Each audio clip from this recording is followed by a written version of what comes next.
오늘도 리플사와 XRP에 관련된 정보들 열심히 모아서 원하시는 분들께 전달해드리고 있는 크립토 토마토입니다. 오늘 좀 흥미로운 소식들이 몇 가지가 있는데요. 들으시면은 좀 재미있으실 법한 그런 내용들이 담겨져 있습니다. 자, 첫 번째로는 여기 있는 데니 아란다라는 사람이 있는데요. 리플사에서 7년 동안 일을 했었고 최근에는 스프링의 개발 부분에서 일을 쭉 해왔었던 사람인데요. 그가 최근에 리플사를 떠나게 되었습니다. 그가 떠나면서 남긴 글을 잠깐 살펴보도록 하겠는데요. 꽤 긴 장문의 글을 남겼어요. 자, 과연 그가 리플사에 대해서 뭐라고 했을까요? 욕을 했을까요? 칭찬을 했을까요? 기대가 되는데요. 그는 이렇게 이야기를 하고 있습니다. 자, 시원섭섭한 개인적인 변화에 대해서 업데이트를 좀 해보려고 한다. 최근 리플사가 페이 아이디에 관련된 발표를 하게 됐는데 이 시기는 우연찮게도 내가 리플사를 떠나기 직전에 이루어졌다. 며칠 내로 나는 짐을 꾸려서 회사를 떠나 새로운 여정을 시작하게 될 것이다. 나는 리플사에 7년 전에 입사를 했다. 그때 당시 회사에는 6개의 책상들과 죽은 식물이 구석에 자리를 잡고 있을 뿐이었다. 그러니까 그 정도로 시작이 초라했었다라고 이야기를 해주고 있는데요. 그러나 지금 7년이 지난 지금 같은 경우는 리플사는 전세계 지불 네트워크로 발돋움해서 전세계 300여 개 금융 서비스 업체 및 은행들이 전세계 40개 국가에서 이를 활용을 하고 있다. 스프링의 개발자들은 가치가 움직이는 방식의 경계를 넘을 수 있도록, 즉 새로운 방식으로 가치를 움직일 수 있도록 하기 위해서 노력하고 있다. 리플사에서 일할 수 있었던 것은 내 경력 중에 최고의 특권이었다. 나는 어시시 빌라, 모니카 롱, 빵형, 크리스 랄슨, 데이비 슈워츠 등등으로부터 정말 많은 것들을 보고 배울 수가 있었다. 그러면서 방금 전에 언급했었던 리플사 임원들로부터, 각각의 임원들로부터 배운 것들을 쫙 나열을 했는데요. 일일이 다 읽으면 좀 지루할 수 있으니까 빵형으로부터 배운 것들만 한번 읽어보도록 하겠습니다. 자, 빵형이 이야기하기를 사람은 누구나 집중함으로써 그 자신이 되고자 하는 사람이 될 수 있다. 집중하지 않는다면 제대로 일을 하고 있지 않다라는 것이다. 구체적인 문제들, 구체적인 청중들, 그리고 구체적인 전략들이 필요하다. 더 확실히 구체화할수록 더 나은 결과를 기대할 수 있다. 기회는 어느 곳에나 존재하지만 제대로 집중한 사람들만이 이들을 현실화시킬 수 있다라고 이야기를 했다라고 합니다. 자, 그래서 데니 아렌다씨 계속해서 이야기하기를 리플사는 그들의 비전이 확실하고 그것을 이룰 실행력이 있으며 그들이 하고자 하는 일을 메인스트림으로 이끌 수 있는, 주류로 이끌 수 있는 인력들, 그러니까 인재들을 가지고 있다. 그들을 응원한다. 최근 프로덕트 발표를 축하하고 다음 단계로 나아가자라고 이야기를 했습니다. 자, 그래서 좀 입에 발린 소리같이 들릴 수도 있겠지만 좋은 말밖에는 없었죠. 그 중에 한 가지 좀 흥미로운 것은 한때 이 커뮤니티에 화제가 됐었던 리플사의 전 직원 밥 웨이 씨가 있었는데요. 그분도 똑같은 말을 한 적이 있습니다. 리플사 같은 경우는 그들의 비전을 이룰 수 있는 자원들을 이미 다 가지고 있다. 일단 리플사에서 일을 했었던 사람들은 이 리플사가 이제 굉장히 강력하고 장래가 촉망된다라고 입을 모아서 이야기를 하고 있습니다. 물론 많은 사람들이 믿지 않겠죠. 왜냐면 XRP 가격 때문에. 혹은 리플사는 잘 될 것이지만은 XRP는 망할 것이다 라고 이야기를 하기도 합니다. 근데 리플사가 XRP를 위해서 일을 하고 있는데 이제 리플사만 잘 되고 XRP가 망할 수 있을지는 저는 잘 모르겠습니다. 아마 이제 둘이 좀 같이 가게 되지 않을까라고 생각을 하는데 사람마다 개인의 의견을 가질 수가 있는 것이니까요. 자, 아무튼 이 데니 아란다 씨 같은 경우는 제 채널에서도 한 번도 다룬 적이 없었는데요. 그는 실제로 리플사를 대표해서 여러 컨퍼런스에 나가기도 했었다라고 합니다. 지금 보시는 영상 같은 경우는 2018년도에 골드만삭스와 함께 패널에 참석했었던 데니 아란다 씨의 모습을 보여주고 있는데요. 이 컨퍼런스에서 토론이 끝나고 질문과 답변 시간이 있었습니다. 청중 중에 한 명이 이런 질문을 하게 되는데요. 이 브릿지 커런시라는 개념에 대해서 물어보면서 골드만삭스와 같은 은행들이 암호화폐를 사용할 수 있을 것인가 라고 물어보자 가운데 있는 사람이 골드만삭스에서 이제 참석을 하고 있는 사람인데 이야기하기를 이 시점에서는 골드만삭스가 디지털 자산이나 암호화폐에 대해서 답해줄 수 있는 것이 아무것도 없다라고 이야기를 합니다. 그러니까 말을 아끼고 있었는데요. 그때 데니 아란다 씨가 딱 손을 들면서 내가 그 부분에 대해서 좀 설명을 해줄 수 있을 것 같다라고 이야기를 합니다. 자, 재미있는 질문과 답변이라고 볼 수가 있겠는데 영상 자체는 좀 오래됐지만은 내용은 좀 들을 법합니다. 잠깐 앞부분 목소리라도 일단 한번 들어볼까요? Something around that.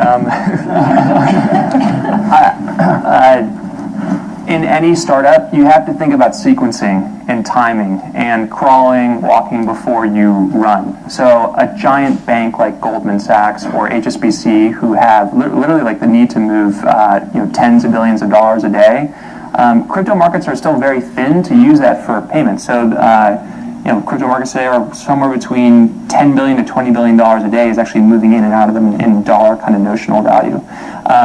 That's still small compared to the larger FX markets on the fiat side, which are about $5 trillion a day. And they've grown a lot over the past year, so it's not hard to imagine that within 5 to 10 years they're competing with those traditional markets. But where you start is with really low value payments. And that's why we're partnering with firms like Western Union, MoneyGram. These are companies that send, their average transactions about $200. 자, 데니 아렌다시 이야기하기를 방금 전 그 질문에 대해서는 내가 살짝 답변을 해줄 수가 있겠는데 어떤 스타트업이든지 간에 사업이 발전해 나가는 과정과 타이밍을 생각을 해봐야 된다. 달리기 전에 처음에는 기고 걷는 것을 먼저 생각을 하는 것처럼 거대한 은행들, 골드만삭스나 HSBC 같이 매일 몇십억 달러를 움직여야만 하는 곳들이 암호화폐를 사용하기에는 아직도 규모가 굉장히 작다. 암호화폐 시장은 보통 10억에서 20억 달러 사이가 왔다 갔다 그 정도 금액이 왔다 갔다 하는데 이는 또한 당연히 5조 달러 이상이 거래되는 외환 시장과 비교를 해봤을 때도 규모가 매우 작은 것이다. 암호화폐 시장은 그동안에 굉장히 빠르게 성장을 해왔기 때문에 앞으로 5년에서 10년이 지난 후에 전통적인 금융시장과 암호화폐 시장이 비견될 수 있으리라 기대할 수는 있겠지만은 일단은 시작은 작은 가치의 지불로부터만 해야 된다. 그래서 리플사는 웨스턴 유니온이나 머니그램과 함께 일을 하려고 하고 있는 것인데 그들의 평균 송금액은 $200 정도이다. 이 정도 유동성 같은 경우는 비트코인이나 이더리움 XRP로도 충분히 제공할 수가 있으며 이제 앞으로 그 천천히 송금하는 규모를 늘려가지고 나중에는 큰 기관들도 이를 사용할 수 있을 거라고 예상은 하지만은 시스템을 확장하는 데는 시간이 걸릴 것이다. 작은 규모의 지불이 커지긴 하겠지만은 그 기간은 꽤 오래 걸릴 수 있다라고 이야기를 해줍니다.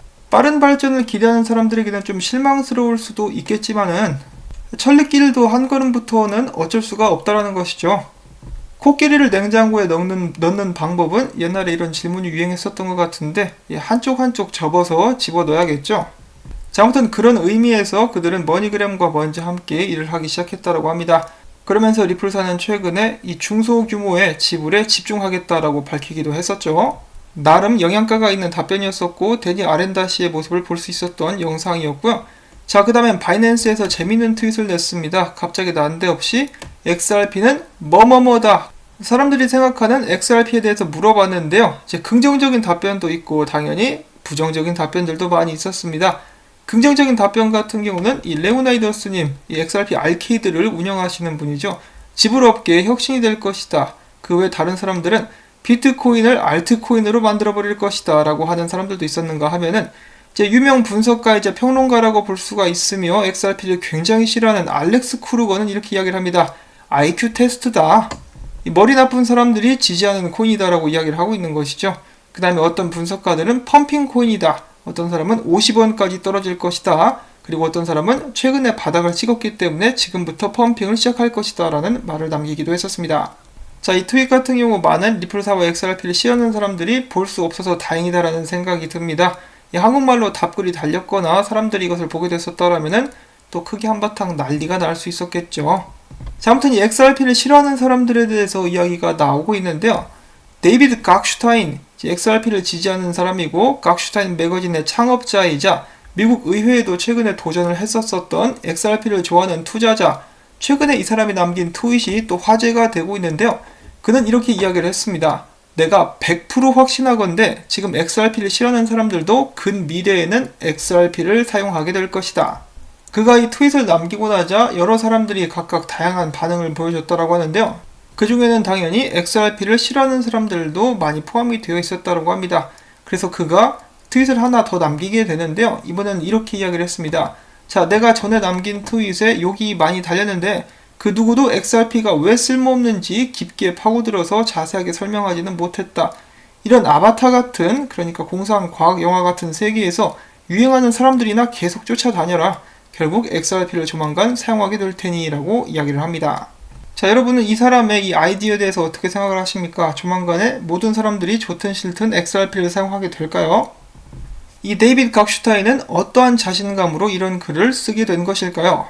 자, 만약에 XRP 말고 이 또 다른 알트코인, 예를 들어 한때 인기가 있었지만은 지금은 약간 시들한 이 퀀텀 같은 코인을 두고 퀀텀을 싫어하는 사람들도 많지만은 미래에는 누구나 사용하게 될 것이다 라고 누군가가 이야기를 했다라면은 이 정도로 반발이 심하지는 않았을 것 같습니다. 만약에 제가 방송을 XRP 방송을 아니고 퀀텀 방송을 하고 있었다 그러면은 사람들이 관심을 이렇게까지 많이 가지지도 않았을 것 같아요. 그것이 좋은 관심이든 나쁜 관심이든 말이지요.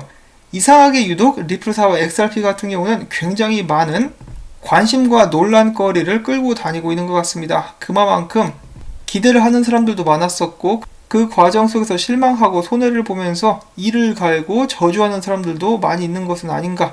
참으로 재밌는 코인이다라는 생각이 듭니다. 자, 여러분들이 생각하시는 XRP는 어떤 것입니까? 과연 XRP는 조만간에 전 세계 사람들에 의해서 사용이 되게 될까요? 과연 그렇다면 XRP 가격에는 어떠한 변화가 있을까요? 그것에 대한 답변들이 하루빨리 나올 수 있기를 바라보면서 오늘 준비해본 정보들 여러분들께 도움이 되셨거나 즐거우셨다면 토마토밭에 물주기 광고주 방문을 해주심으로써 이제 도와주신다면 제가 앞으로도 계속해서 재미있는 이야기들 및 정보들 들고 오는 것 그리고 유튜브 채널을 유지하는 데도 정말 큰 도움이 되겠습니다. 자, 그러면 저는 다음에 새로운 소식 가지고 인사를 드릴게요. 안녕히 계십시오.